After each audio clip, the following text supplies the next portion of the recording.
بسم اللہ الرحمن الرحیم۔ حضور نبی پاک علیہ السلام کے جشن ولادت کے موقع پر آج ایک بہت خاص الخاص درود پاک کا تحفہ میں آج آپ کو دینے لگا ہوں، اور یہ وہ درود پاک ہے کہ جو میری درود لائف کا تجربہ ہے، نچوڑ ہے، اور یہ وہ بابرکت درود پاک ہے کہ ہر ناممکن کام کو ممکن بنانے والا یہ درود پاک ہے، ہر جائز حاجت کی تکمیل کے لیے بہترین درود پاک ہے، اور ہر بگڑے کام کو سنوارنے کے لیے بہترین درود پاک ہے، اور ہر بڑی سے بڑی پریشانی اور مصیبت سے نجات حاصل کرنے کے لیے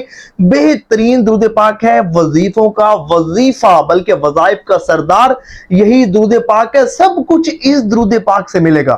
ہر نعمت، ہر خواہش اسی درود پاک کی کثرت کرنے کی برکت سے پوری ہوگی۔ اور یقین مانیے میرا جو موبائل ہے وہ آپ کے میسیجز سے بھرا رہتا ہے، آئے روز میسیجز آتے ہیں، جی رزق کی تنگی دور کرنے والا وظیفہ بتائیں، جاب کے حصول کے لیے وظیفہ بتائیں، کاروبار ترقی کرے وظیفہ بتائیں، پریشانیوں سے نجات کے حصول کے لیے وظیفہ بتائیں، حاجات کی تکمیل کے لیے وظیفہ بتائیں، قرض سے نجات کے لیے وظیفہ بتائیں، بے اولادی دور کرنے کے لیے وظیفہ بتائیں کہ اولاد ہو جائے، رشتوں کی بندش دور کرنے کے لیے وظیفہ بتائیں، اور قرض میں ڈوبے ہوئے قرض سے نجات کے لیے وظیفہ بتائیں، بیماریوں کو دور کرنے کے لیے وظیفہ بتائیں، مقدمے سے نجات کے لیے وظیفہ بتائیں، بیٹی کی سسرال میں عزت نہیں ہے، تنگ کیا جاتا ہے، خوشحالی کے لیے وظیفہ بتائیں۔ اور لوگ طرح طرح کے بیچارے پریشانیوں اور مصیبتوں میں مبتلا ہیں۔ آج جو میں آپ کو وظیفہ بتانے لگا ہوں، یقین کامل کے ساتھ آپ نے اس کو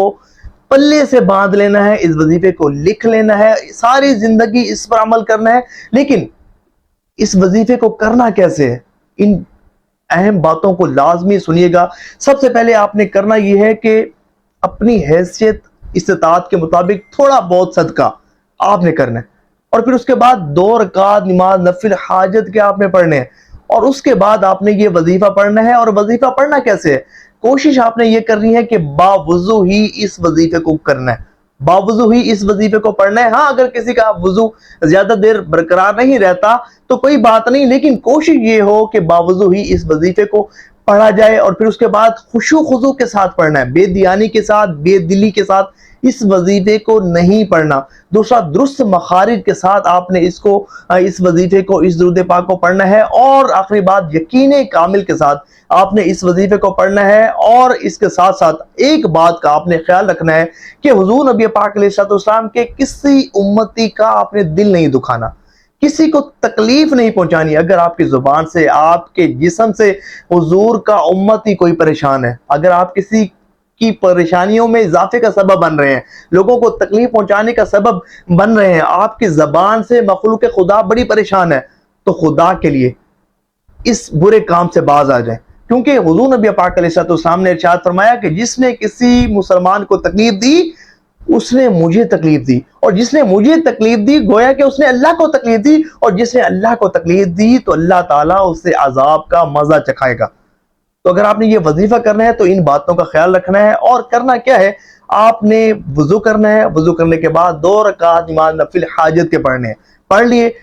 کوئی بھی حاجت ہے، اگر پریشانیوں سے نجات کے لیے آپ پڑھ رہے ہیں تو آپ نے نیت کرنی ہے کہ یا اللہ ان نفل کی برکت سے میری پریشانی دور فرما۔ کسی حاجت کے طلبگار ہیں تو یہ نیت کرنی ہے کہ یا اللہ ان نفل کی برکت سے میری حاجت کو پورا فرما، اور پھر اس کے بعد آپ نے جائے نماز پر بیٹھ جانا ہے۔ یہ وظیفہ چلتے پھرتے کرنے والا نہیں ہے، بے توجہی کے ساتھ پڑھنے والا نہیں ہے۔ آنکھیں بند کیے گنبد خضرا شریف کا تصور ذہن میں رکھتے ہوئے 313 مرتبہ صرف درود ابراہیمی پڑھنا ہے، اور یقین مانے 7 دنوں میں ہی کام ہو جاتا ہے۔ الحمدللہ 7 دنوں میں ہی کام ہو جاتا ہے۔ ہاں اگر آپ کا کام نہیں بنتا تو آپ نے یہ غور کرنا ہے کہ یقیناً میرے پڑھنے میں کمی ہوگی، وظیفے میں کمی نہیں ہے، بس کوشش یہ کرنی ہے کہ تا مراد حصول اس وظیفے کو کرنا ہے۔ ساری زندگی اس وظیفے کو کرنے کو اپنا معمول بنا لیں، ساری زندگی 313 مرتبہ آپ درود ابراہیمی ایک جگہ بیٹھ کر پڑھنے کو معمول بنا لیں، ساری زندگی کسی بھی وظیفے کی آپ کو حاجت پیش نہیں آئے گی۔ اب کمنٹس میں اپنی نیتوں کا اظہار کیجیے گا، کمنٹس میں درود پاک لکھیے گا، ثواب کی نیت سے اس ویڈیو کو شیئر ضرور کیجیے گا۔